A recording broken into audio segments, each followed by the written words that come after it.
consumers will consumer equilibrium is a model that predicts how consumers will allocate their spending between different goods, right? So that is known as consumer equilibrium. Okay. Now, this being said, we talked about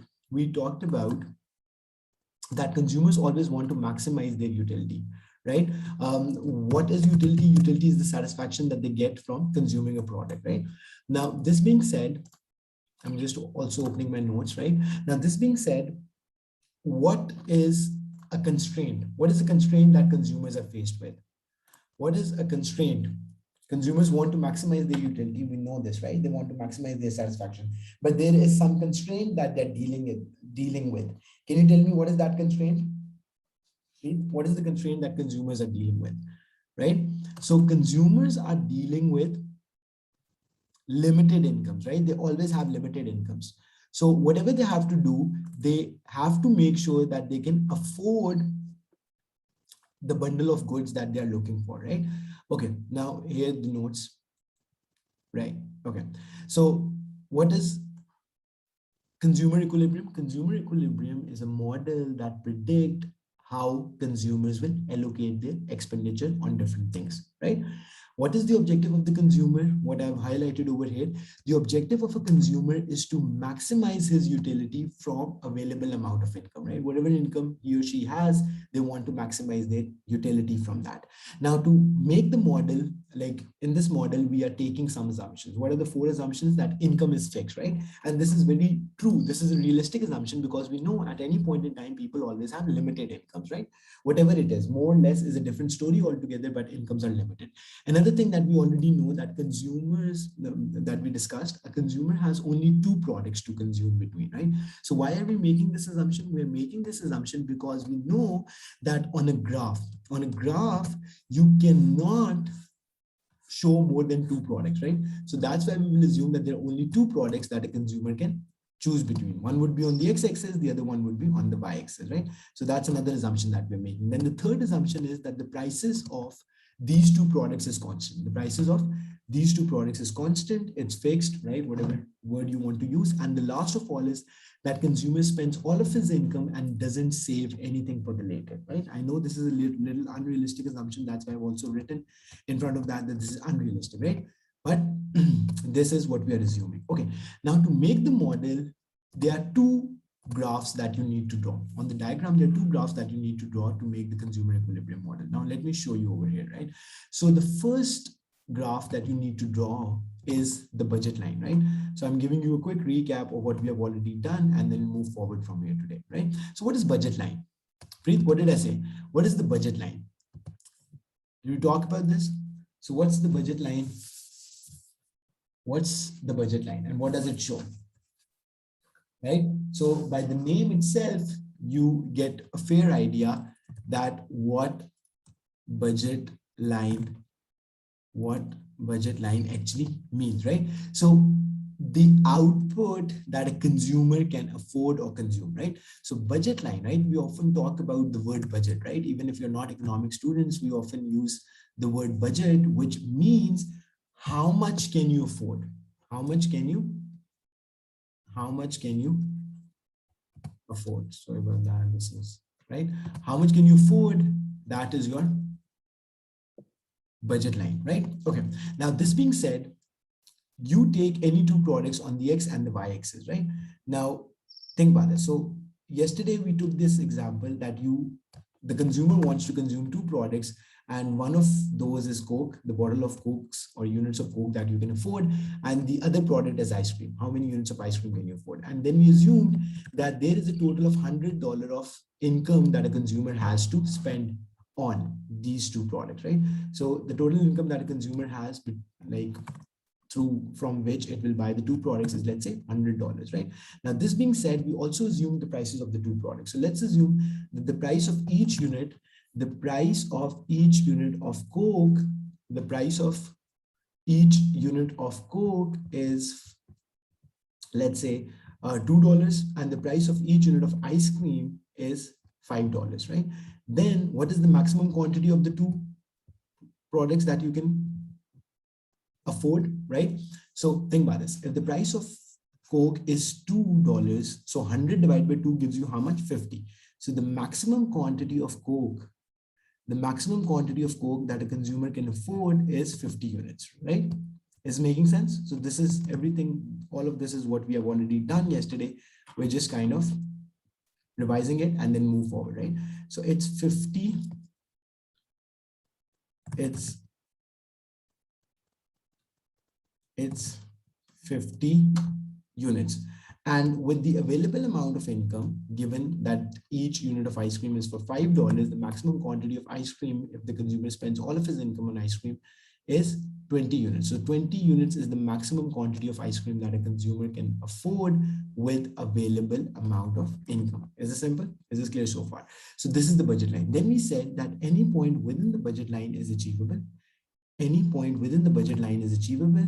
Any point on the line is also achievable. Any point on the line is also achievable, but any point outside the curve is not achievable, right? So any point outside the curve is not achievable because you do not have, the consumer doesn't has enough of income to buy this point, like to buy the goods available at point A. Okay. And what's the difference between point B and point C? On point B, the consumer is spending all of his income and not saving anything, whereas in point C, consumer is saving some of his income for the later use. Consumer is saving some of the income for the later use. So this was budget line. Then if you remember, we also talked about the shifts in the budget line, right? So if you remember, we talked about the shifts in the budget line, right? So what are the two factors that cause a shift in budget line? Right, so let's write this down. Do you remember what were the two factors that cause a shift in budget line? Shift in, right? Okay, now there are two factors that cause a shift in budget line. The first one being change in consumers' income, right? So change in consumers' income is one factor that causes shift. Okay, now let's talk about this. What happens when there's an increase in income, right? So in the case of increase in consumers' income, there will be a parallel shift in the budget line. Shift outwards would be a better word. There would be a parallel shift outwards in the budget line. Do you agree with me? Right? Is this simple? Right? So that's the first thing. But we also know that incomes can sometimes also decrease. Why can the income decrease? Income can decrease because now government is taking more taxes. Income can decrease because, you know, let's say the person got unemployed and that's why the income is now lower than what it was before and blah, blah, blah, right? So in the opposite scenario, decrease in income will do what? Will cause a parallel shift inwards in the budget line. Is it making sense? Right? Preet, are we good on this? Any confusion so far? This is something that we've already done in yesterday's class, right? So if I have to show you on a graph, it will simply look like an outward shift will look like this, right? So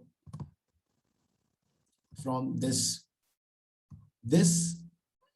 pink or purple, whatever you want to call it, right? From this pink line, the budget line will shift outwards to the blue line. And previously, these quantity of goods which were not available to the consumer, now these bundles of the goods are available that the consumer can consume, right? Easy, simple. Are we good on this? Okay, perfect. Now, this was one factor that affects the shape of the budget line. Another factor that affects the shape of the budget line is, right? That is what? The prices of the good, right? The prices of the good. Am I not speaking loud enough? My volume is full. Preet, can you try to? This is really close to my, I'm using hands-free and the volume is also full. Can you also check on your end? But I'll try my best to speak even louder, right? Okay, now the second thing that I was saying was change in prices. So change in product prices also causes a change in the budget line, right? And how do we show that on the graph? Now have a look at this, right? So let's say this was your original budget line, right? This was your original budget line. And then let's say the price of Coke decreased. So now let's say the price of Coke is not $2, it's, let's say the price of Coke has decreased from 2 to $1. Now your budget line will pivot outwards from the x-axis. Your budget line will pivot outwards. From the y-axis, it's the same. From the y-axis, it hasn't changed, but from the x-axis, it has shifted outwards from the x-axis, and now you can consume 100 units of Coke, right? How many units of Coke? 100 units of Coke, because price of Coke has decreased. Change in product prices. Product for which the price decreases, or let's write it like this. Budget line pivots outwards from the axis on which the product price decreases. Is making sense, right? Now think about this. In the case of change in income, there will be a parallel shift. Either it will be a parallel shift outwards, or it will be a parallel shift inwards, right? It will be a parallel shift outwards, or it will be a parallel shift inwards, right? And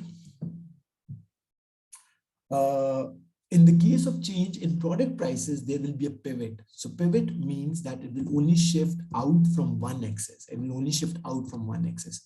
Similarly, if I have to give you an example of what happens when the price of ice cream decreases. So when the price of ice cream will decrease, the budget line will pivot outwards only from the y-axis. It will pivot outwards only from the y-axis, right? So this is how it looks like, right? That's what you need to remember. Okay. Now this being said, then we said that another graph that you need on the model, on the diagram, that is known as indifference curve, right? Now, Preet, before I move forward, can you tell me what was the definition of indifference curve? What is indifference curve? Why do we need it in the model? What's the purpose of having an indifference curve? What does it show? So as we know, budget line shows the affordability of a consumer. So my question to you now is that what does the indifference curve show you?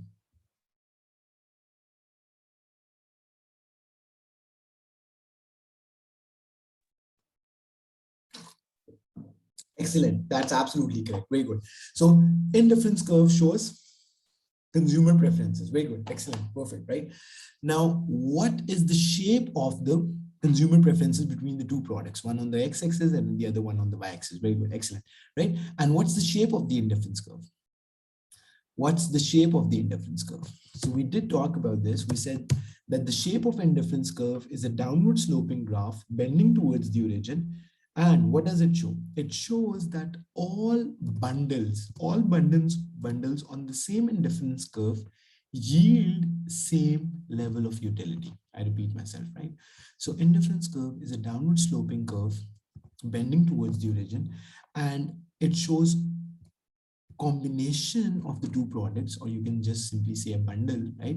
So indifference curve shows you the bundles that yield the same level of total utility for a consumer, right? Now, what is total utility? We'll talk more about this in today's class, right? So there will be two words that we'll be using. One is total utility, and the other one is marginal utility, right? So you have total utility and you have marginal utility. So this is the shape of an indifference curve, right? Now let's have a look at this. If I choose some points on this indifference curve and I label those bundles or points, right? So let's say you have point A, you have point B, you have point A, just a second, you have point A, you have point B, right? You have point B and you have point C, right?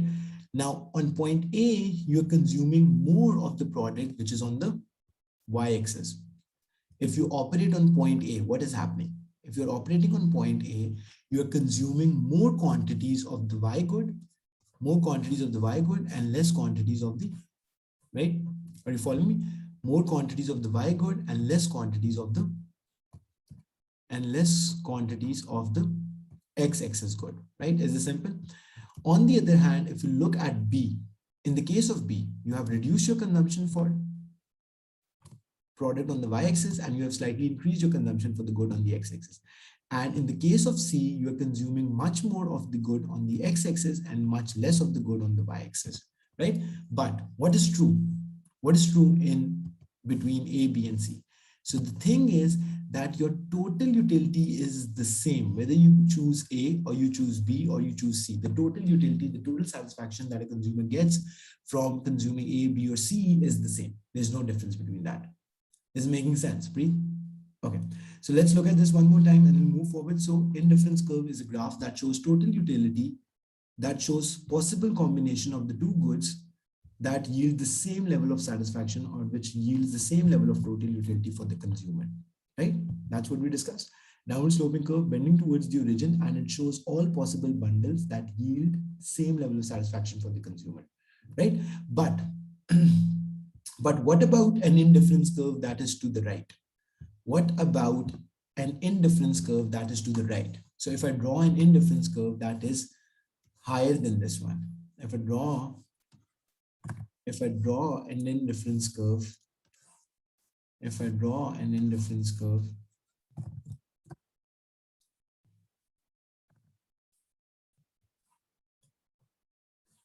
right? If I draw an indifference curve that is higher than this, what would that show you?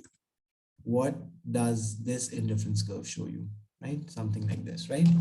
So is this upper indifference curve preferred or not preferred? Is this indifference curve preferred or not preferred? Total utility is higher, so this indifference curve, this one, is preferred to the other indifference curve. So let's say if I label it as I1 and the other one was I2. So since I1 is higher than I2, I1 will be preferred to I2 because the total utility will be higher than the total utility at I1 will be higher than the total utility at I2. Okay. Now we said that on the diagram we'll make two graphs, one for the budget line and one for the indifference curve. So we separately know what each one of these is showing you. Now we'll move on and we'll talk about the final model and look at the shape of the final. We'll look at the shape of the final model, right? Look at the shape of the final model. Okay, now moving forward from here. Right, now let's draw both the graphs on the same diagram. Both graphs on the same diagram, right? So first of all, obviously you choose the two products, any two products that a consumer is consuming. In this case, we are taking ice cream and Coke.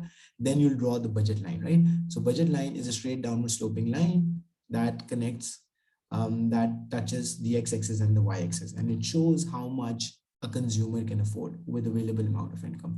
Then we said that there will be unlimited amounts of indifference curves. There will be unlimited amounts of indifference curve between which a consumer can choose. There will be unlimited amounts of, just a second, there will be unlimited amounts of indifference curve between which a consumer can choose, right? I'm really sorry about this. Again, my writing tab is not working the way it should, right? So there are unlimited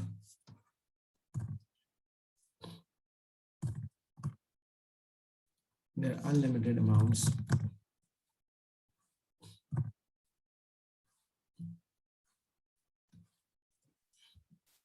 so let's say one indifference curve goes like this, one indifference curve goes like this, sorry about that, goes like this, another indifference curve, so one indifference curve goes like,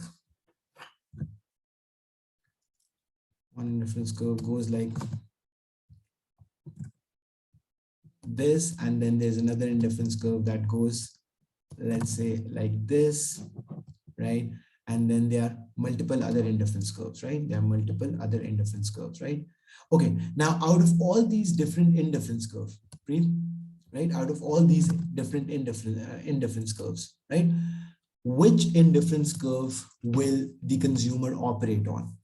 Orange one is best, right? Why? Because it is higher than the green one. So there are basically two indifference curves that are affordable, the green one and the orange one, right? The green one and the orange one. These are the two affordable indifference curves, right? And the blue one and the yellow one are outside the affordability range. So consumer cannot afford to operate on the yellow and the blue ones because it is outside the budget line, right? But out of green and orange, which are both affordable, the consumer would go for orange because that is higher than the green one. That is higher than the green one, and therefore it shows that it will yield a higher level of satisfaction. And therefore it shows that it will yield a higher level of satisfaction. Right? Is it simple? Any confusion? Right? So that is what you need to remember. Okay. Now, what is true at the equilibrium point? So what is the equilibrium point? This point, let me show you the diagram over here, right? So at this point where the budget line is tangent, right? At this point where the budget line is tangent to your indifference curve is known as equilibrium point. That is known as equilibrium point, right? So that is what I meant. Can you see my screen? Great. So this is known as the equilibrium point. And what will this equilibrium point show you? This equilibrium point will show you what quantities of the two good. It shows you what quantities of the two good a consumer should consume to maximize his utility. So think about this. So the consumer will consume X1 units of good X and Y1 units of good Y to maximize his utility, right? So what I basically mean over here is that consumer will consume X1 units where the two lines are tangent to each other. So consumer will consume X1 like this many units of good Y and this many units of good X, right? And these combination of the two goods will yield the highest level of satisfaction for the consumer. Is it making sense? Okay. Now this being said, let's move on and see what is true at this point. Let's move on and see what is true at this equilibrium point. Okay. Now the idea is, let's label it as E1, right? This is E or E1. Okay. Okay. Now think about this. What is the gradient of the budget line? What is the gradient of the budget line? First thing, I will explain you what a gradient is. If you already know, that's great. If you don't know what gradient is, I'll explain you what that is, right? So gradient is basically the slope of any line. The slope of any line is known as the gradient. Gradient of budget line. Okay. Now the gradient of budget line is, let's write it down over here. It's just right. So when the two lines are tangent to each other, you might know from maths, right?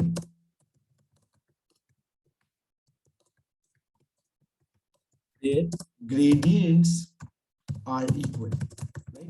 Do you understand what a gradient is? Right? So this is something that is a fact. When two lines are tangent to each other, their gradient is constant, right? So which means, what does tangent mean? Tangent means when they touch each other at the at one point. Where two lines touch each other at one point, that is what tangent means, right? And when the two lines are tangent to each other, their gradients are equal.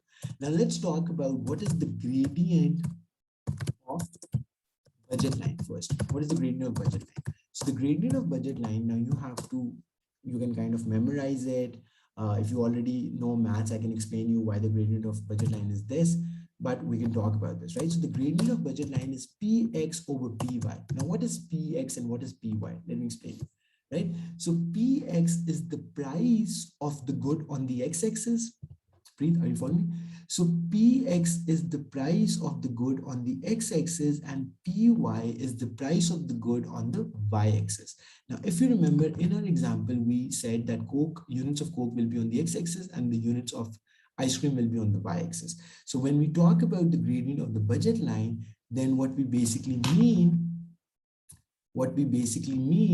is that it will be equals to the price of Coke divided by price of Coke divided by price of Y, the price of ice cream, right? So price of Coke, let's not write X, let's write Coke, because C for Coke, divided by price of Y. This is making sense, Preet? And this is technically negative. Why is the gradient negative? Because it's a downward sloping line. Okay, now here I'll stop for a minute and I would want to ask you, Preet, do you know what a gradient is? Do you know what a gradient is? So gradient is the slope. Very good, excellent, right? So gradient is the slope of a line, right? So obviously in maths, we learn how to calculate the gradient of a line and the gradient of a straight Downward sloping line is this, right? It has been already calculated for you, so you don't need to worry about it. The gradient of budget line, which I've written over here, would always be, the gradient of the budget line will always be equals to price of the good on the x-axis divided by price of the good on the y-axis, right? Okay. Now, similarly, we need to know what is the gradient, what is the what is the gradient of the indifference curve. What is the gradient of indifference curve? Now, have a look at this, right? Because we know at the tangent, the gradients will be equal. So the gradient of indifference curve,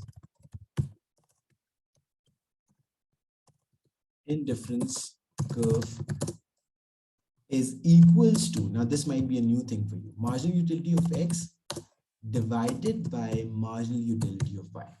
Okay, now you would know what marginal is because we have talked about this in the first unit as well, where we talked about the marginal cost, but we'll take some time to discuss this.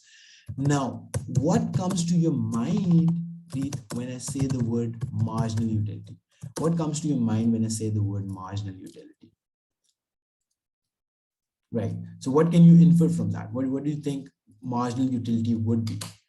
What comes to your mind when I use the word And marginal? derived by, Right, right.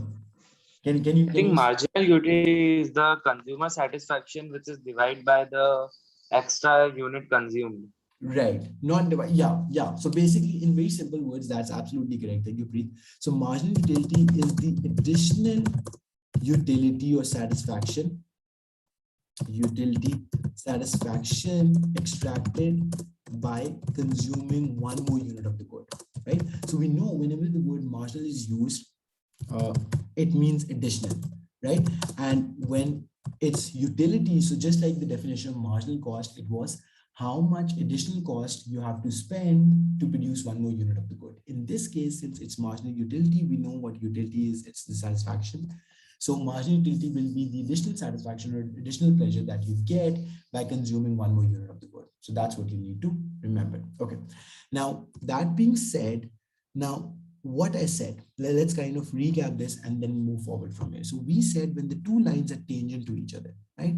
Now, we already know why the graph looks like the way it does. We already know why the graph looks like the way it does, that the budget line is tangent to the indifference curve, and where the two lines are tangent to each other, we know that their gradients are same. So what is the gradient of the budget line? So gradient of the budget line is negative PC over negative PY. This will always be true. So you need to remember that.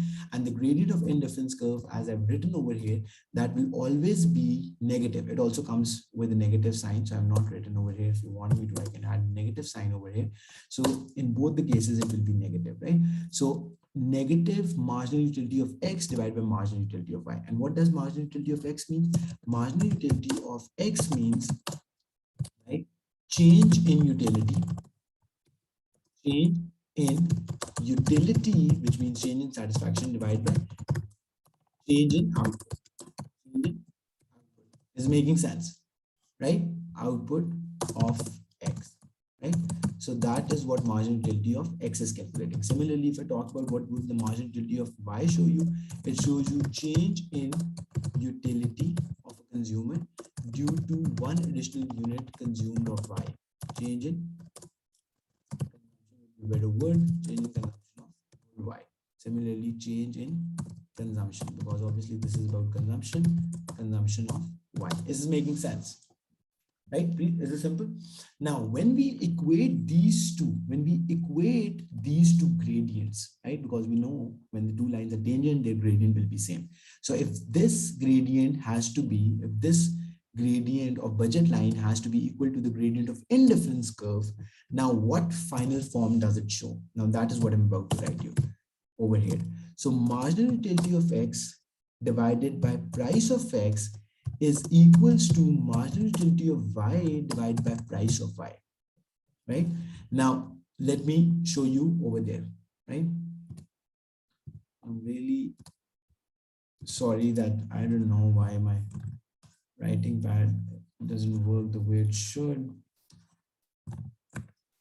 Right. So what I was saying over here, that the final form that you get when you equate the two equations, when you equate the two formulas, is the marginal utility of X, marginal utility of X is equals, marginal utility of X divided by price of X is equals to marginal utility of Y divided by price of Y.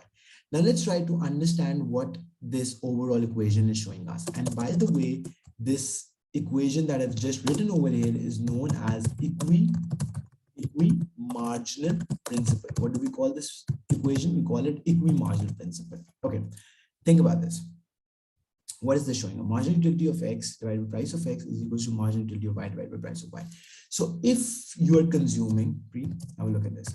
So if you're consuming, let's say 5 units of ice cream, right? You consume the first unit. So my question to you is, do you think that the first unit of ice cream will give you the highest level of satisfaction, right? I'm just talking about the first unit of ice cream that you consume, right? Which unit will give you the highest level of satisfaction, right? Which unit of the good, Preet, do you think will give you the highest level of satisfaction? So imagine yourself, right? No, we are coming to the equilibrium. So this mathematical formula that we have come up with, Preet, so this mathematical formula that I've come up with is showing the equilibrium position. So this is showing you what happens at the equilibrium position. So at this position, at this equilibrium position, this formula holds true. At this equilibrium situation, this formula, which says marginal utility of X, marginal utility of X divided by price of X is equals to marginal utility of Y divided by price of Y. Is making sense, right? So this formula is true at the point of equilibrium, right? Does it make sense, Preet? Is it making sense to you that this formula, which we call as equi-marginal principle, is true at the point of equilibrium? This is true at the point of equilibrium. Okay. Now, to understand this formula and what is this showing us and what is its significance in the overall model that we are discussing, I'm trying to help you better understand what happens in the real life. So my question to you was, let's say if you come out, let's say if you come home after playing some outdoor sports and everything, so you feel, obviously it's natural for anyone to feel thirsty. If you drink the first cup of glass of water, right? So do you think, and then obviously you are still thirsty, so you'll drink the second glass as well, and then you'll drink the third glass as well, and so on and so forth. Let's say you drink 5 glasses. So out of these 5 glasses of water that you will consume, do you think that the first glass of water will give you the highest level of satisfaction? The first glass of water will give you the highest level of satisfaction. Right, exactly, right? And what's the reason for that? So the reason for that is pretty simple. And that is that at that time you were most thirsty, right? After you have consumed some water, right? As soon as you consume some water after being very thirsty for some time, that gives you the highest level of satisfaction. It's just like when you are really hungry and you have the first slice of the pizza. So that slice gives you the highest level of utility, right? Then you consume another slice that is giving you satisfaction, that is giving you pleasure. I'm not saying it's not, but it's not giving you as much utility, right? It's not giving you as much utility as the first one. Is this obvious? Right?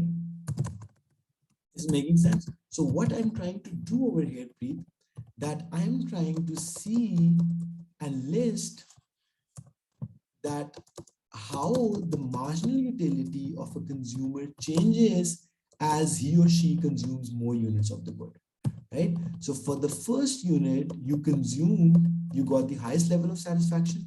Then you consume the second unit, it did give you some satisfaction, but not as much as the first one.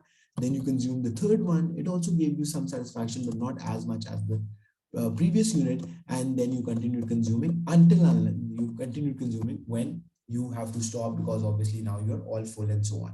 So what I'm trying to say over here, Preet, is that we have listed units of good on the left column, and on the right column we have marginal utility. So you can see for yourself that the first unit of pizza slice or the first slice of pizza or the first glass of water gave you the highest level of marginal utility, and then it kept diminishing, and then it kept diminishing. For the second one, it was slightly lower. For the third one, it was even lower. And for the fourth one, it was slightly lower, and then so on and so forth. So what does this bring us to? This is known as law of diminishing, right? Have you ever heard the word before? So this is known as law of diminishing marginal utility. Now, what is this law of diminishing marginal utility? This law states that will consumer will, right? This is known as the law of diminishing marginal utility. This law states that consumer derives highest level of satisfaction from the first unit of the good, which starts decreasing as a consumer consumes more units of the good. Okay, Preet, just take a second, think about this, and I'll be back right back.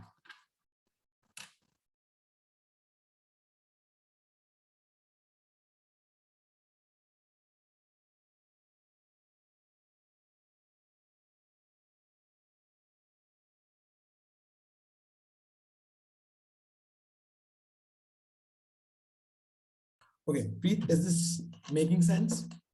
Okay, now let's do a quick recap of what we have done so far, because this is bringing us closer towards understanding what the final product of consumer equilibrium model looks like. Okay, now let's do a quick recap.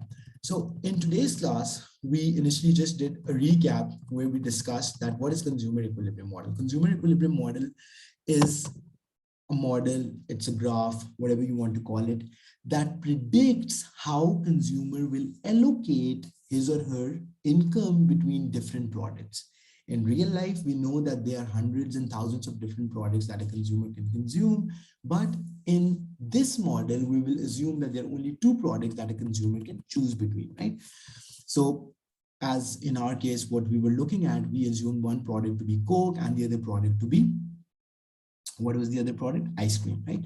The assumption that we are taking in this model that income is fixed, consumer income is fixed, that doesn't change, doesn't increase, doesn't decrease at certain point in time. In a certain point in time, it's fixed. And consumer has only two products to choose between. And as I said, the problem is that you cannot show more than two products on a graph. It's two-dimensional, so you can't show more than two products. So that is our constraint. Then another assumption we are making that the price of each unit of the good is fixed, it doesn't change, and the consumer is spending all of his income is not saving anything for the later use, right? Now we need two graphs on the diagram. We need two graphs on the diagram to make the consumer equilibrium model. The first one is the budget line, which shows your affordability. Any point outside the curve is not achievable because consumer doesn't have enough income. Any point within the curve is achievable with available income. The second graph that you need on the diagram is indifference curve. What is indifference curve? A graph that shows combination of the two goods that give you same level of total utility. Indifference curve is a graph that shows combination of the two goods, just like we were taking the assumption of Coke and ice cream, that gives a consumer same level of total utility. Total utility means total satisfaction. What's the shape of the graph? We already know it's a downward sloping graph bending towards the origin. It's a downward sloping graph bending towards the origin, right? Like this, right? Easy, simple, right? So this is the shape of the indifference curve, right? Okay. Now, this being said, where the budget line, then we said where the budget line is tangent to your indifference curve, that is the equilibrium point for the consumer. Where the budget line of a consumer is tangent to its indifference curve, that is the equilibrium point. Now, what is true at the equilibrium point? At the equilibrium point, we know that the gradients of the two lines will be the same. The gradients of the 2 points will be the same. So you have to write down the gradient of the budget line and the gradient of indifference curve. Now, what is the gradient of the budget line? The gradient of budget line is negative px over py. What is px? Px is the price of good x, py is the price of py, right? Easy. So this is the gradient of budget line. And what is the gradient of indifference curve? So the gradient of indifference curve is, right? So gradient of indifference curve is negative marginal utility of x divided by marginal utility of y. Then we started our discussion that what is marginal utility, right? And we are doing that. So marginal utility is the additional satisfaction that you get by consuming one more unit of the good. So if you consume one more unit of a pizza slice or one more unit of a glass of water, right? A glass of water would be one additional unit of water. A pizza slice would be one additional unit of food. So how much additional satisfaction does that provide? That is what marginal utility calculates for you. Now, at the equilibrium point, which I had shown on the graph as E1, at that point, this formula holds true. At that point, this formula holds true. So what we did is we just rearranged these two things. Preet, are you following me? So we converted the gradients of the budget line and the indifference curve. We equated the two equations, and then we equated this equation with this equation.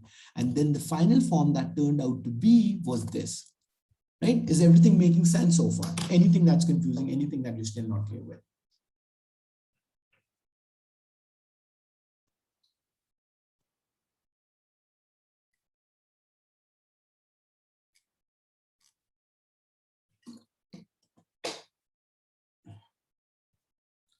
Okay, all three, very good, excellent. Okay, now this is the final form, and this final form is known as equimarginal principle. The final form which holds true at the equilibrium point is known as equimarginal principle. Now we are moving towards the explanation of equimarginal principle. Obviously, we need to know what exactly equimarginal principle show you and what is its significance in the overall model. Explanation of equimarginal principle. So now we're moving towards the final part, that what does equimarginal principle actually show you and what is its significance in the overall model. Now, before that, we need to know exactly that how the marginal utility works. The way marginal utility works is that when you consume the first unit of the good, it gives you the highest level of satisfaction. Then for the second unit, it gives you something less compared to the first one. Then you consume the third unit, it's giving you some lesser satisfaction compared to the second unit, and so on and so forth. So that's why you can see as the quantity of the good is increasing on the left column, the marginal utility on the right column is decreasing, and the right column is decreasing, right? So this law is known as law of diminishing marginal utility. So we are clear up to now. Okay. Now, what is the explanation of equimarginal principle? Now, to explain this, I'll give you a real life example. To explain this example of equimarginal principle, I'll give you a real life example. So let's say, like in countries like Pakistan and India, people consume tea is a very popular drink, but a lot of people also like coffee. Now, let's say this is showing the preference of someone. So if someone says that he likes tea 50 utils, so util is basically just a name given to the util is the name, right? Util is the name given to the utility or the unit of utility, though it's not like you can't compare, as we have already talked about this in the last class. So you can't compare utility between individuals, but yes, you can compare utility for a consumer between products, right? Do you remember? Right? Util is the unit to measure utility. So let me repeat this again for you. So now util is the new word that I'm using over here, right? So if I say 50 util, now what that means, it doesn't show anything in reality technically, because if I say 50 rupees or if I say $50, that means something very specific. So 50 util is not showing you something very specific, but what it shows that if some product is giving you 50 utils and another product is giving you 100 utils, so which product is more preferred? If one product is giving you 50 utils of utility and the other product is giving you 100 utils of utility. So my question to you is that, knowing everything that we discussed so far, which product is more preferred by the consumer? Coffee, because it's giving you more util of utility. Very good. Excellent. That's what I want to, right? So util is the unit to measure utility, right? Okay. Now, this being said, now just by looking at this information, you would say which of the two products should the consumer consume? So should a consumer consume tea or coffee? Just by this information. Coffee. Very good. Excellent. But I would say that consumer equilibrium model would say that this is this is an irrational decision to make. If you choose coffee on the basis of, like, if you choose coffee over tea, given only on the information that coffee is giving you more utility compared to tea, so this model, a consumer equilibrium model, will say that you are making an irrational choice. Why? And here why I'm about to explain you why.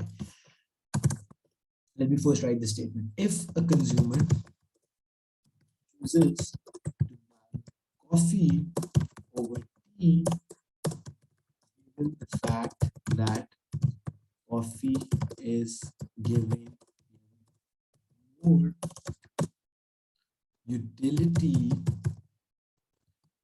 than consumer equilibrium model will say that this consumer is irrational.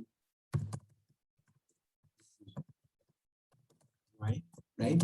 Because here's the answer to that. Right?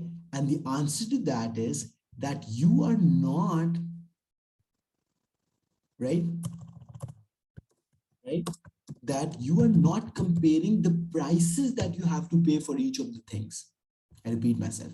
So why is consumer equilibrium model saying that this is an irrational way to make a decision? Because of the fact that, yes, no one is arguing about the fact that based on this information, we know that coffee is more preferred by the consumer compared to tea, because coffee is giving you 100 units of utility, whereas tea is only giving you 50. But what about the prices? What about, Preet, are you getting me? So what about the prices? Haven't compared how much prices you have to pay for each of the thing. So if in the case of tea, let's say each tea is for $2, each tea is for $2, and each coffee is for $4.5, right? Did you get my example? Is everything clear so far? Right?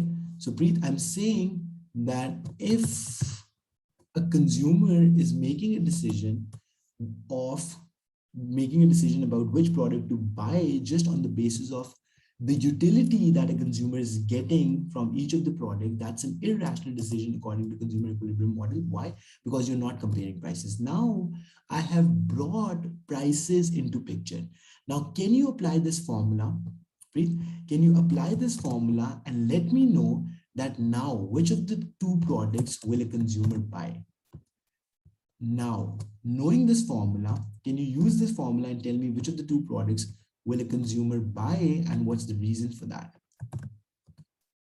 Yeah, so let's do the calculation over here. So when you divide the marginal utility of T divided by the price of T, that's the formula, right? And in the second scenario for coffee, you divide the marginal utility of coffee with the price of coffee. Now we know 50 divided by 2 is how much? 25. Now I'll just leave it over here and do not write anything next to it, but I'll explain what that means.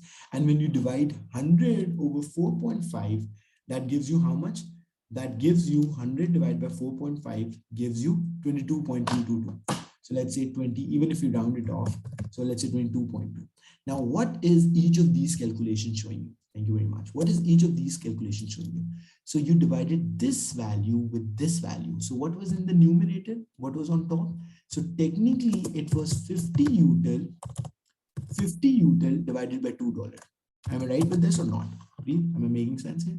So it was 50 utils divided by $2. And in the case of coffee, it was 100 util divided by $4.5. So what it actually shows you that tea provides you 25 util per dollar that you spend on it. And in the case of coffee, you only get 22.2 utils of utility per dollar that you spend on coffee, right? Exactly. So overall, right? So here's the final statement. Based on the calculation of the marginal principle, we know that should be preferred by the consumer because provides more satisfaction against each dollar on the product compared. So that's the final explanation. So which product should you prefer? Right. Okay, fine. So yeah, we are almost there. We are almost there. So you have to choose tea because that gives you more satisfaction for each dollar that you're spending on it compared to coffee. So that's the final explanation that you need to know. So this sums up the consumer equilibrium model. So how do we decide which products to buy? So we are very smart. So we compare, basically think about this. This is the benefit that you get, and the this is the benefit that you're getting in the numerator, and you divide it or compare it with the price. So if you have two products, when we did not bring this part into play, when we did not bring prices into play, we were just assuming that if something is more pleasurable, we should do that. But what we ignore in the process is that we might be paying a higher price for that product. So then is it worth it? The answer to that is no. So whichever products give you more utility for each dollar, because what is limited? Income is limited.